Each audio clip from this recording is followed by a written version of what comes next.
everybody, and welcome to Break Time Conversations, a YouTube channel where I have conversations around education. I have been a teacher all my life, and along my journey, I have met so many interesting and inspiring people.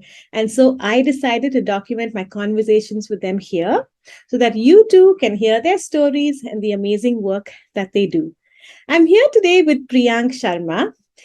He's somebody that I have never met, but I follow him on LinkedIn and I love his posts. It's always about education, it's about school transformation. And I love reading what he writes. Sometimes I comment. And so one day I just reached out to him and I said, would you like to have a conversation with me on my channel? And he said, yes. So here we are, Priyank. Thank you so much for being here. Thank you so much, Anupa. Thank you so much for inviting. It is an honor, obviously. Thanks, Priyank. So, when I was trying to look up as to how I should introduce you, one thing stood out on your profile. It said you're a school transformation researcher. So, would you like to tell us more about that, Priyank? Sure. So, you know, mm, this term, I was not the one who actually came up with this term. One of my friend told me maybe you should use this on your profile. So basically, what I do, I am currently researching in my PhD. I'm working on the area which is called grammar of school. So what I do is I look at the structures of school. So whenever we talk about innovations, research, and new things in education, we mostly talk about what happens inside the classroom. We discuss what is the new pedagogy, what is the new methodology, how do you teach students better, how can you improve learning outcomes. The focus has mostly been around this. What is something new you can do in the research arena so that students can learn. But the structures, the rules that govern the whole school system as such are, kind of rigid, are fixed. For instance, it is always like a student, students come in a certain uniform, sit in a particular classroom. They always sit with students who are of the similar age. And teacher comes in, teaches in block periods, teaches a certain amount of material in a particular year. For each subject, there's already a defined, curriculum that needs to go inside that year. So all of those structures and rules are same across the globe. So what I try to do is I try to understand what those structures actually mean to the teacher, to the students, and how does it affect the teaching learning process, and what are those spaces which are disrupting these structures. And I just study them and try to learn from those spaces. Wow, that's so cool. So, how did you come to this? Like, what led you to what you're doing, like this whole structures thing? Um, a lot of things. So when I started getting into education, see, earlier I was into career guidance first. So I started, with the idea that I want to go back and help the students figure out career choices. Why? Because when I came out of my 12th, I did engineering, and the only reason I did engineering was because I got into an NIT. There's no other reason. And so I thought probably I'll go back to kids and help them see how do they make career choices and things like that. But slowly I started feeling that I need to also understand why is this education system like this, right?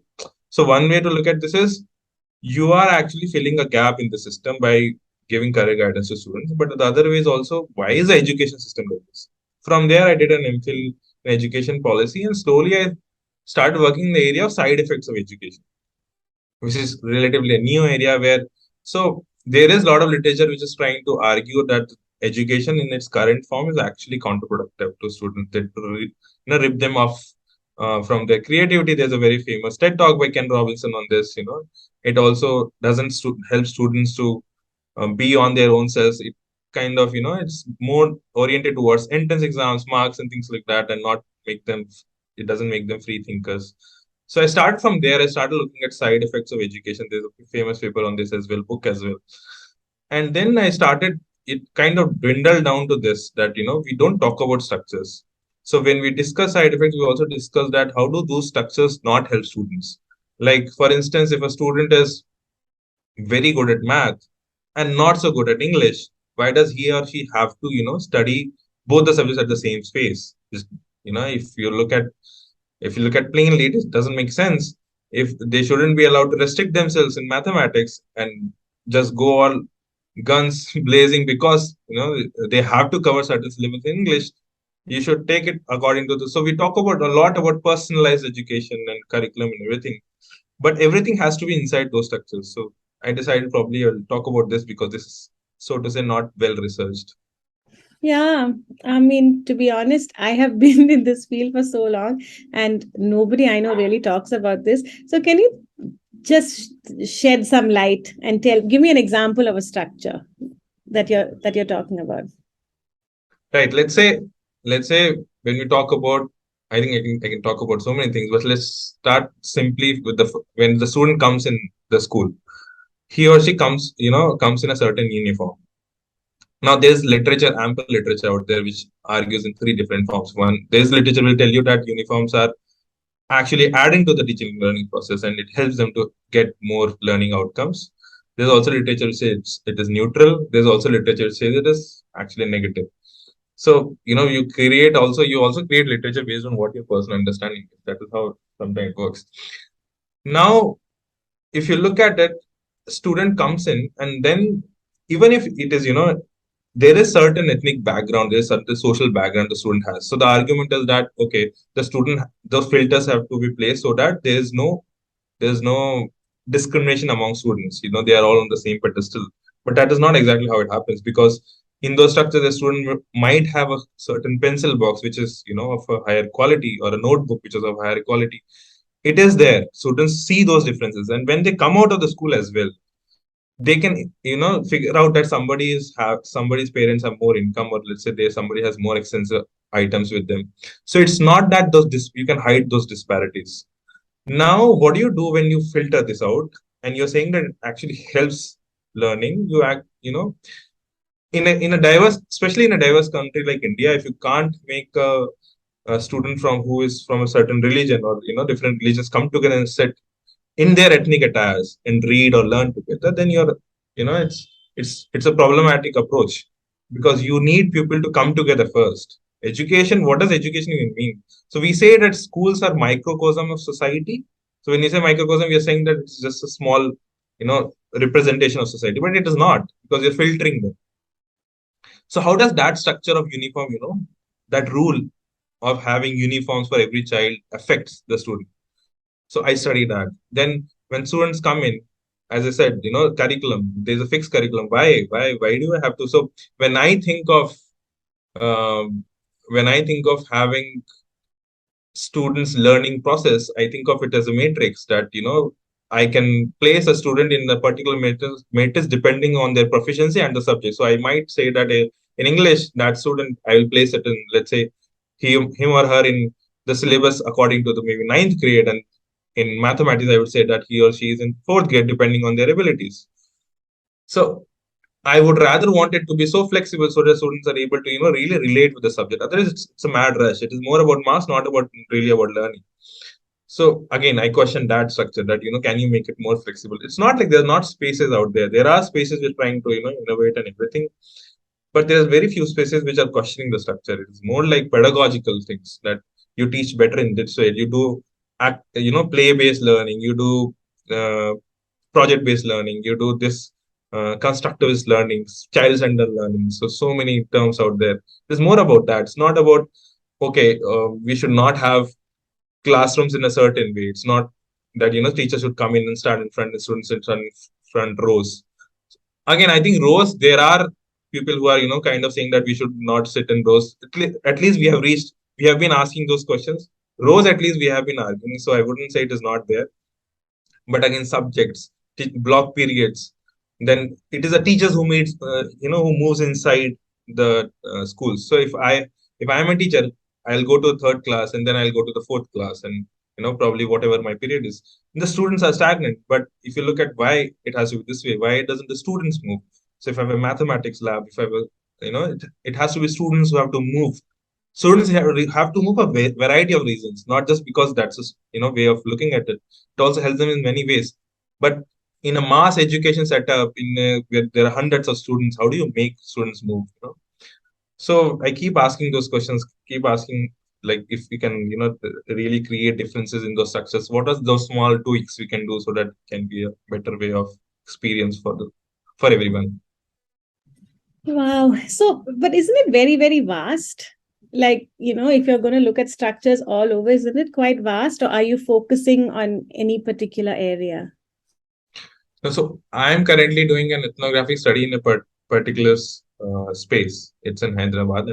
So they are sort of an alternative learning space. And then I'm trying to see how do they, so for instance, when you talk about timetable, right? So it's a small space. You can do a lot of innovations in small space, In big spaces, it's very difficult for, of course, many reasons. Now, so I look at them, how do they go about their usual day? For instance, if you have to decide on timetable, something as simple as timetable, which is, so they discuss it with the students. Students over a period of time, analyze their interests and what they want to learn, what they really want to, in terms of choosing subjects as well. How do they cultivate that interest? So what they will do is they will try to match whatever the interests of students are over a period of time. It will be different for different groups.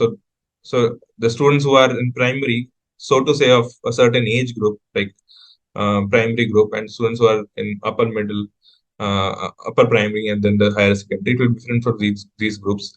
But it will be more about helping them understand their interests, and then they become a part of the timetable. So it will be they will write the interests all of the students, and then they'll try to match if these interests can come together, these students can come together. So it will be there many times it will be multi-age group students coming. So a student in the same classroom will be from let's say a 16-year-old boy or a girl, and then another 10-year-old, 12-year-old, like that. So this group of students who come together from different age group, that really helps, because it is not restricted that you only learn from your age groups, and we know that we learn best by teaching, right?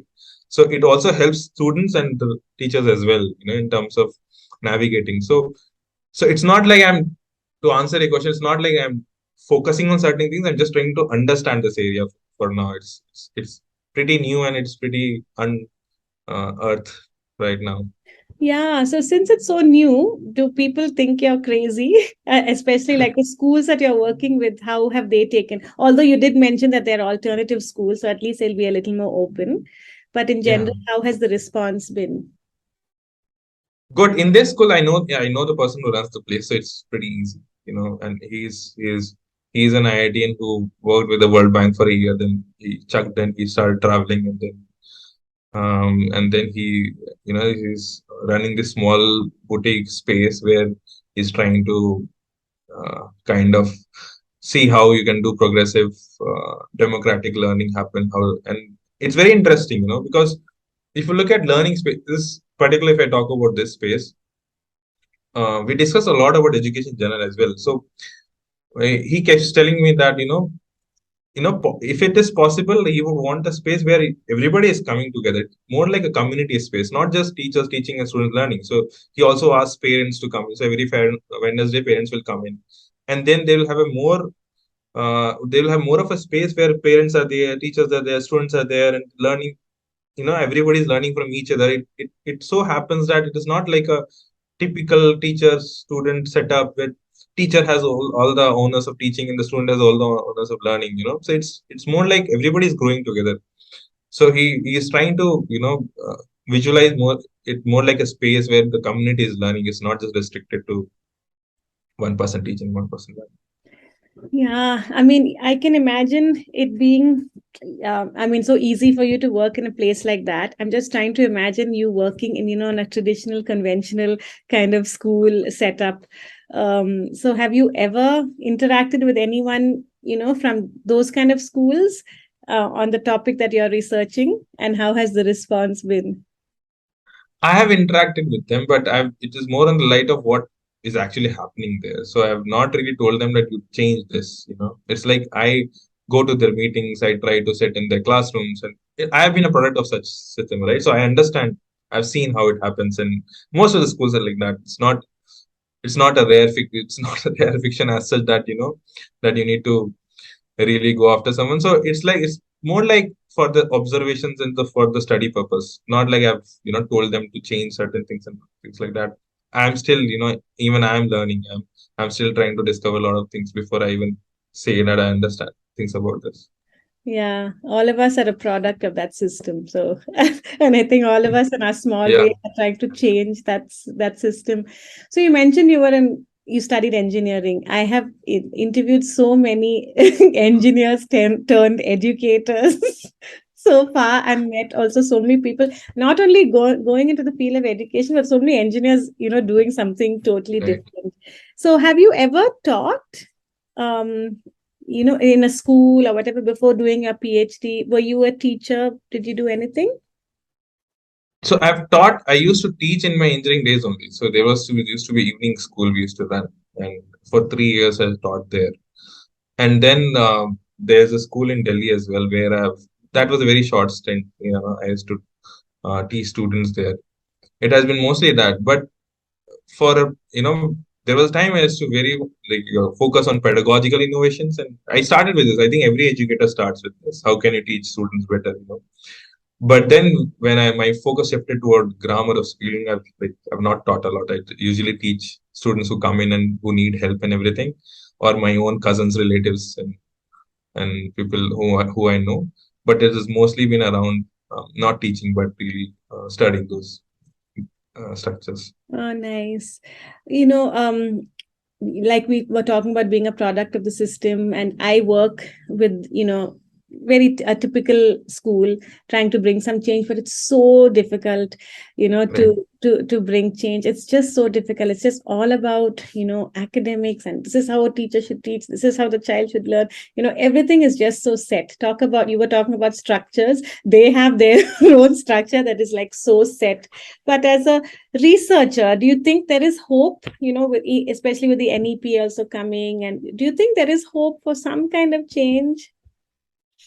See, honestly, when we talk about change, we think in bigger terms. So I always say that whenever we think of change, we should not think big. We should start thinking very small. What is the least you can do? For instance, if you're working with a school, can you ask students to come in their ethnic attires once a month? Not just come in whatever they wear in their homes, to see how multicultural the classroom is, to let students be who they really are. Can that happen? At least can you begin from there? You don't have to think of big things that change the structures, classrooms khatam karo. There are no grade wise divisions and everything. Those are bigger things. You want to eventually be there probably, but we need to really ask what is the first and the easiest thing we can do, and then from there you will see how it is not so difficult to change as such if you are doing those small things. Talking about hope, I think you have to be hopeful in this sector. You can't not be, as if you're not hopeful, it is very difficult as such. So I think there are a lot of people who are doing a lot of things. So kudos to so many people who are trying to bring change as such. uh, but my problem is that we don't often talk about, because we work in certain sections. So there are people who are arguing that this whole modern education system, this whole factory schooling system is counterproductive to children, right? This We should stop this. We should not send children to such um, detrimental spaces. Then there are people who are vehemently working so that every child can access school, every child can go to school and be there, study, and make a living, come out of the circles of poverty and things like that. And there are researchers, professors, and people like me who are arguing, and the philosophers, and who are trying to study this, write papers, or argue कि क्या best हो सकता है, and really go in depth and understand this. Now, so to say, an action group, a totally radical group, and I call this, and this researcher group. So all of these three groups, work in very separate ways. Now that is where I find it difficult, because if there is an argument, each of you, if you meet this group, and third group, everyone will make sense, and everyone will be, yeah, yeah, you're this. There's so much to understand and so much to learn, and yeah, this is how it should be. But they don't speak to each other at all. Not at all, but it's not so to say fluid dialogue between the two, and how you can learn from each other, and how you can see if this is the case. Because if radical are right, then what are the action people doing? If professors are doing only philosophy, then who does the implementation? Because a lot of times you see these people understand the system, but action is done by somebody else who doesn't understand it. And then radical who's doing a totally different thing. So it's like, there is not much fluidity there. So I would rather want, if people really want to bring, so to say, change, then we should be more fluid, and then learn French and then decide how do you. Yeah, totally agree. Thank you so much for that. I mean, when you say about change, it doesn't have to be big changes, but it can be small. Thank you. When I go back on Monday, I'm going to be totally motivated and look for the small and be happy with the small changes. Thanks. And yeah, that thing about fluidity, what you said is that is so true. I mean, there seems to be like a huge gap, right? Like, see, I'm not doing my PhD or anything, and but if I'm looking for something new or googling something, I find all these big, these papers and stuff out there which I can understand if I put my mind to it. But the teachers that I work with, that's like Greek and Latin to them, right? So like there's such a huge divide. So what you're saying is so right. And how do we bridge that gap? Hopefully people like you will be able to do that I for know. us. I hope, So we all need to hope, and I hope that things only get better from here. yes, I think hope is a good thing. Like you said, we should Yeah. be hopeful. So, any plans for what you're going to do? Like, how long more for your research to be done, and what do you plan to do after that? This gets over this July, so theoretically, like, I hope to finish it by July. I can take up. I'm not sure what I'm going to do. I'll probably search for a job. I'm not sure, and there are things which I'm doing on the side. So if something materializes, then that is the way to go about it. But yeah, after July, I'll be more open to work and doing stuff. Awesome! It's been so amazing talking to you, Priyank. Do you have a message for us, a message of hope or something before we end? Uh, I think I'm so glad this talk happened, and I think people like you, Anupa, who are trying to bring voices, and I've seen people whom you call on your platform. I don't know how come you even invited me, but I think there has to be more dialogue. People have to really not just talk to people in their domain as such. In education itself, there is sections which are made. People talk to people in their own sections only, and those categories. So we need to do a lot more cross category stuff. I just wish that through these talks or through more dialogues, we are able to talk more to each other, and try to see how we can learn from each other, and then possibly hope hope for more better Yes, things. yes. Thank you so much. I called you because, like I said, I love your post. And if you're listening to this conversation, you have to go and check him out on LinkedIn and read his posts. I mean, I really enjoy them. Sometimes they're so encouraging. Sometimes they make me think. Sometimes they make me wonder, like, oh my gosh, what am I actually doing in the school that I'm working with? So thank you so much, Priyank, for that. Thank you so much. And all the best as you finish your research. And I hope that you'll go out there and bring change, whether big or small, that you will change, and all of us together, if we can hold hands and bring change in our country. Definitely. Thank you so much. Thank you. Thank you, Priyank, and bye for now. Bye bye.